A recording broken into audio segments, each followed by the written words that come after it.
channeling light language and the root of wisdom. Hi, I am your host, Sky Cheyenne, and welcome back once again to Rebuild Reality, where as always, we talk about who we really are, why we're here, and how all of this stuff works. So I had one of the viewers ask me a number of questions, and I thought that they were actually the kind of things that people would be interested in. So I'm like, I'm going to make a video on it. So they wanted to know about channeling, about light language from source, about near-death experiences, about the root of wisdom, and QHHT, what I thought of quantum healing hypnosis technique. So, which is kind of interesting, and I'll start with that one because I myself learned how to do QHHT probably back in 2017, so a number of years ago. And when I first began, I'm doing things by the book and stuff, and then it didn't take me very long to realize there's no limits here. The limits were only my imagination.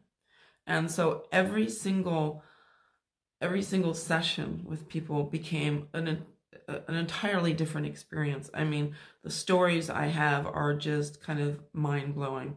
But people who, they laid down, could barely kind of lay down on my treatment table. And then when they would get up, they would just jump right up and suddenly be like, oh my God, I haven't done that in 3 years. I haven't been able to get up normally in 3 years.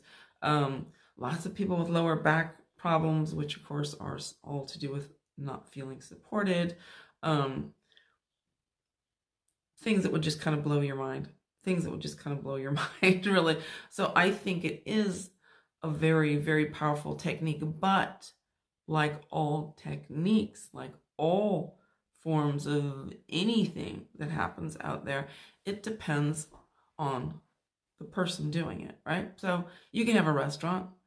Well, who's running the restaurant, right? You could have people who do a chiropractor. Well, it's who the person is, their own abilities, their own beliefs, because everything is run through our filter, right?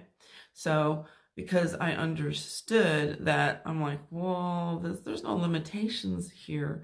We can get in and get right into people's subconscious programming. And I had people who were literally scheduled for surgery the next day that didn't need it after the session. So it changes a lot of things, but like everything, it's great because you're getting in there, you're rewiring things, which is what we want to do. Get out the old programs, bring in the new, better ones. But it depends on the person doing it, what they believe in, what they believe is possible, their experience, and all of that. So that's your QHHT. Now, near-death experiences. Well, first-hand experience here because I had my own near-death experience, and life-changing.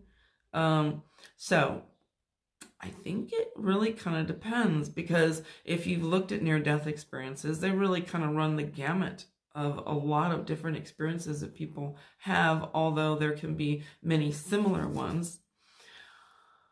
I think it really is a combination of, do some people go to source to strip it all away? I think that strip quite a bit away, quite a bit. A lot of people just go to other places within their own mind, which seems like, no, that can't be possible. Well, when you understand what the mind is, you understand how tremendously possible that actually is. But yeah, does it happen? Sure. When you get out of the physical body, you realize, whoa, there is a lot more. I thought the physical experience was it. And then, wow, sorry. I'm getting like a massive shift. Okay, I don't know if you guys have ever had this kind of thing, which probably a number of you have, where, wow, sorry, that was really strong.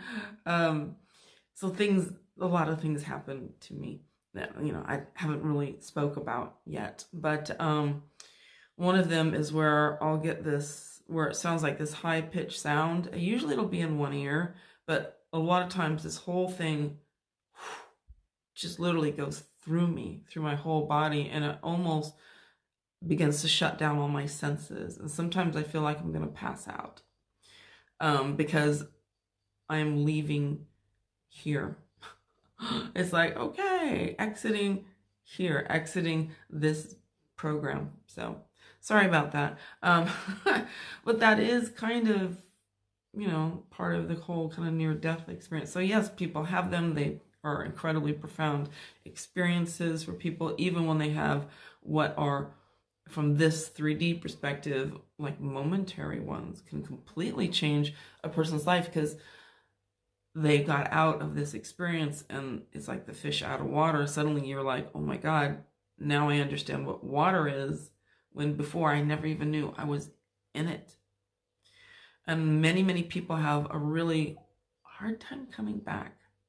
Have a very hard time coming back once you've seen this other side, once you understand these other things. Then to go back into an extremely limited perspective can be very, very difficult for a lot of people who've had near-death experiences.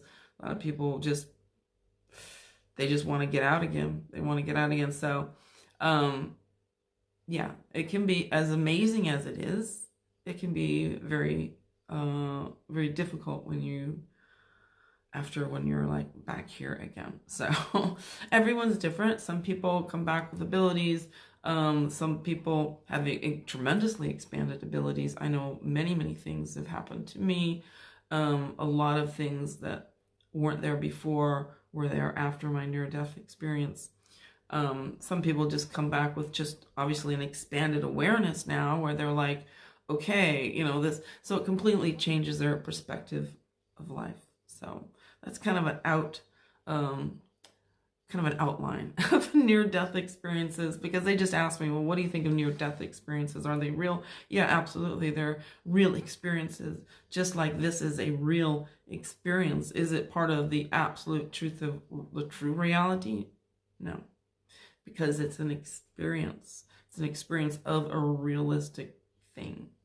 So, light language from source. Yes, absolutely.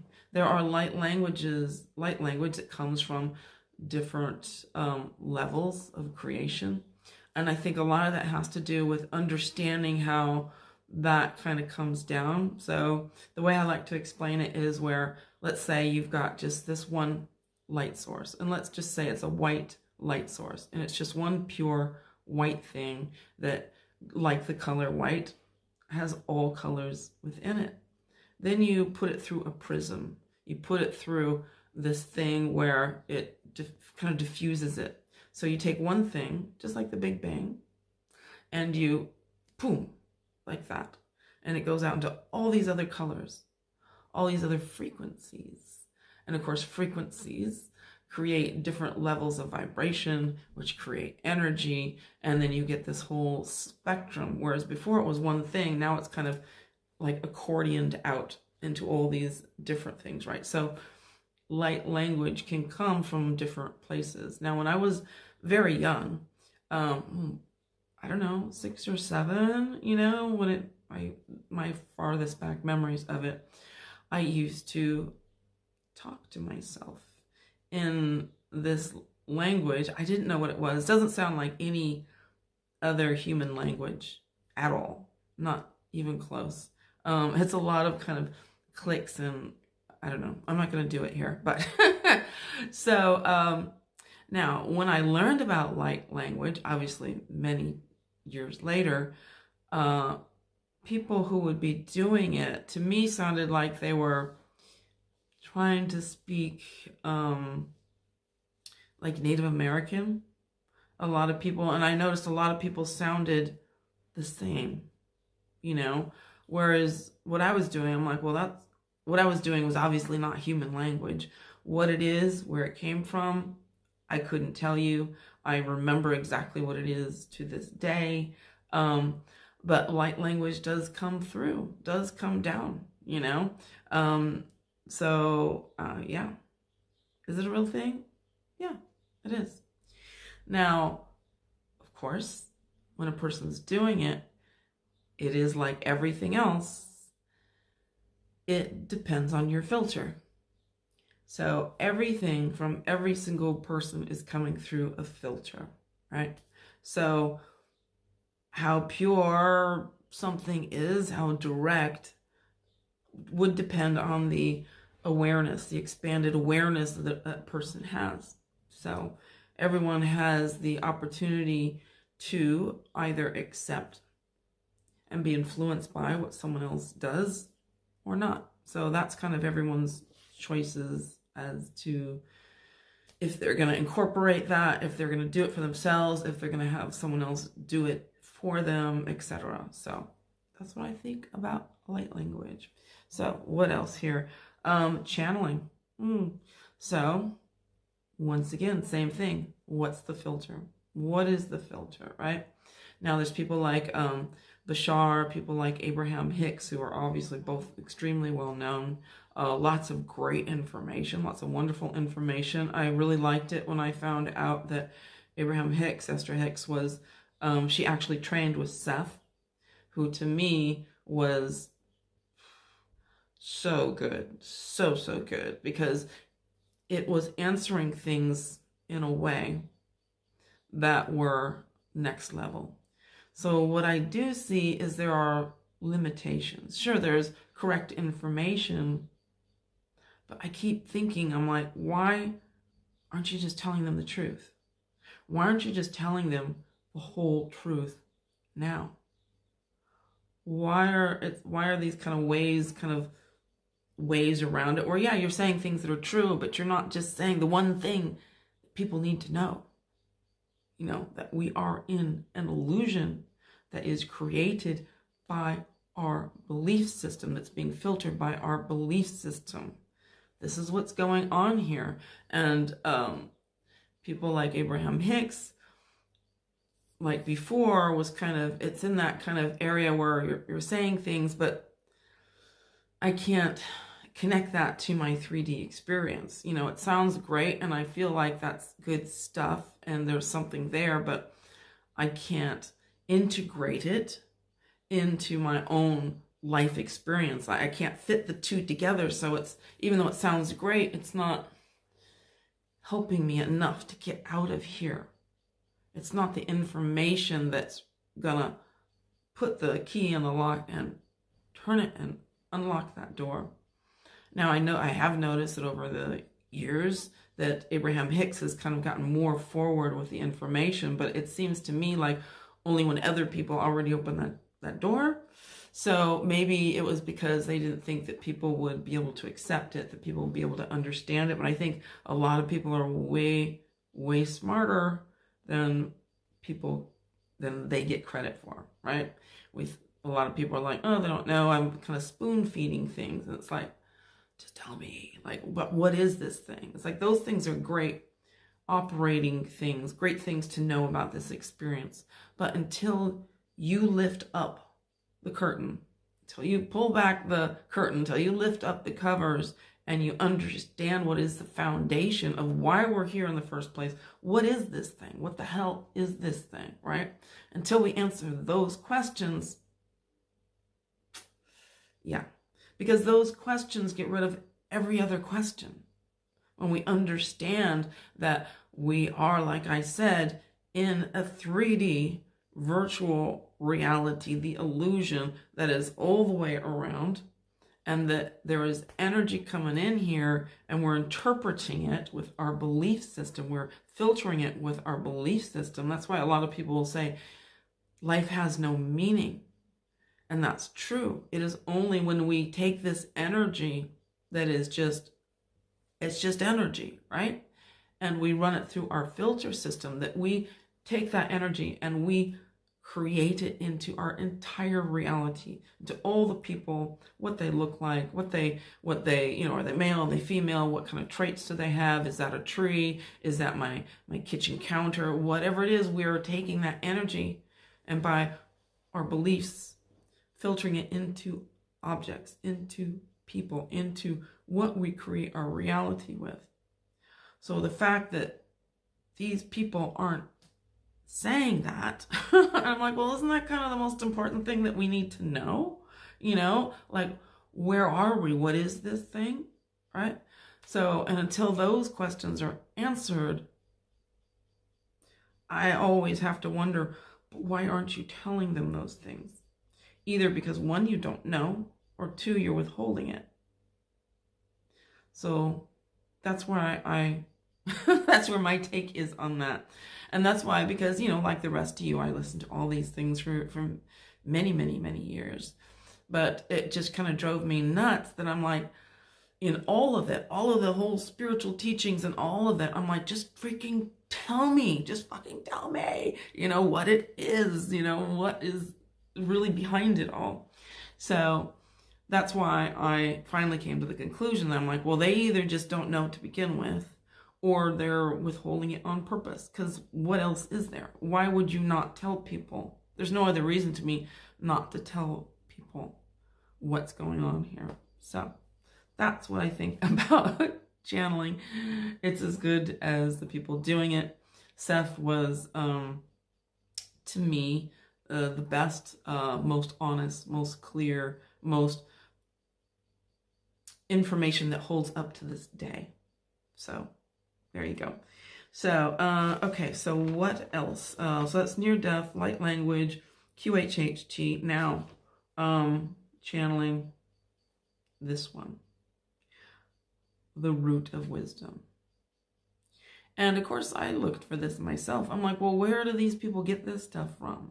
And I kind of, over the years of, you know, listening and to so many different teachers, you know, of course, when I got into Neville, Goddard and the New Thought teachers, like so many of the rest of you, that really opened a big door, you know, to a lot more things. But still, I wasn't getting the answers I needed, you know. It's like, it still involved belief, me having to believe in these people instead of just giving me the facts of the foundation of reality of what the hell this thing is to begin with.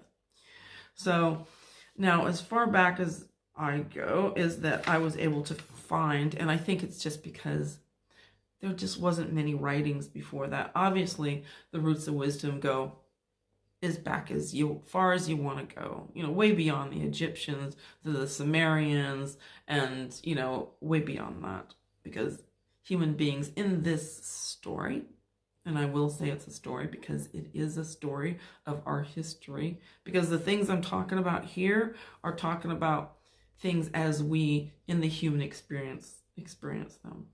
So I went back and I found this person through Charles Myrtle Fillmore, who some of you probably know, and that is Emma Curtis Hopkins. Emma Curtis Hopkins was basically involved with organizing the whole New Thought movement, right? All of these teachers. She was the one that ended up influencing or teaching directly not only Charles Myrtle Fillmore, and most of these people opened their own churches, their own movements, wrote many books. So Ernest Myrtle Fillmore was, or sorry, Charles Fillmore. Why do they have three names? Charles Myrtle Fillmore was totally influenced, brought up on her teachings. Ernest Holmes, Emmett Fox, Francis Schoville Shinn, Louise Hayes eventually found Emma Curtis Hopkins' teachings. Emma Curtis Hopkins was born in 1849 and died in 1925. So she was well before Abdullah came into the scene. And she is totally credited with being not only the mother of the New Thought movement, but the teacher of teachers. Because when you look her up on Wikipedia, and you will see this mass of people who were influenced by her, people who was really, the list reads like a who's list of that time, with all these prominent forward thinkers and prominent people in society, and, you know, that were activists. A lot of very, very important people of those times followed her. And that tells you a lot about her. She wrote this thing, and you can watch it here on YouTube, called, where is it? The Radiant I Am. You watch that and you realize immediately that this lady is plugged in. The things she is saying, she is up there, and she is just like It's like, well, I don't know what happened to you, lady, but you got it. You have seen this. You have seen more of reality, more of the truth of reality than we see here, obviously, you know. So yeah, she was basically fundamental. She was the one who was more influential than anyone else in beginning the whole New Thought era. So it all pretty much came from her. So yeah, if you're into Neville Goddard, you're into any of these New Thought teachers, Emma Curtis Hopkins is absolutely worth looking up. Now, obviously, like I said before her, this goes back to, well, I don't know. Obviously, a very long way in the story of our world. So I hope that that has helped. I think it's kind of fascinating, isn't it? A lot of these things, seeing them from different perspectives. I hope that my perspective has helped you today. And thank you for being here once again with me, Sky Cheyenne, on Rebuild Reality. Thank you for all your wonderful subscriptions. Thank you for subscribing to my channel. It's a fun story here in the illusion to have. And it's fun to be here with you guys as well. Thank you for liking, subscribing, for your beautiful comments, as always. Thank you. And I'm going to see you here next time on Rebuild Reality.